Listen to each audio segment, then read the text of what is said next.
And it was an EF3 tornado that hit right in the heart of Franklin 1 year ago. Now, the city has changed a lot in the past year, and those rebuilding efforts remain strong. News 3's Clay Falls spoke with the leaders who say they are coming along well.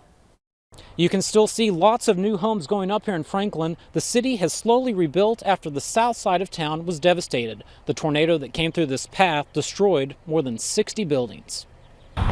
The changes are noticeable in Franklin, but scars of last year's tornado remain. On April 13, 2019, winds of more than 136 miles an hour hit Franklin hard. This house was completely destroyed, and she's rebuilding. We're so happy to see that. Franklin Mayor Molly Hedrick walked me through the tornado's path. Across the street is a church. They had just completed the church when the tornado hit, and they are working very hard to try to put it back in shape. That was a pretty devastating day. I think as a community we've bounced back pretty well. Investigator Karen Box with the Robertson County Sheriff's Office has lived in Franklin more than 20 years. 1 year ago, she was rescuing residents. That's one thing you can say with Franklin. They will rally around those that need the help, and that happened that day and continues today as well.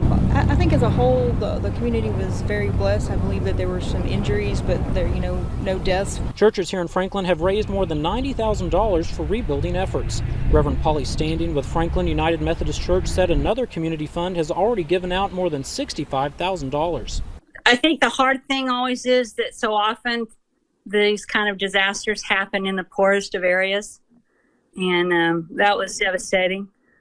But it also meant that there were those who still had resources who were able to help. I don't know that there's any way to really prepare for a tornado, but we now know certainly how to deal with it, who to call, who to get in to deal with the aftermath. Mayor Hedrick tells me she's also so thankful for all the volunteers from near and far, as well as local area governments who've helped get life back to normal. In Franklin, Clay Falls, News 3. Now, we're told there were some families who have not gotten to rebuild just yet. They're working on funding for Habitat for Humanity to help with building costs and to fund money to assist those with the household needs. Well,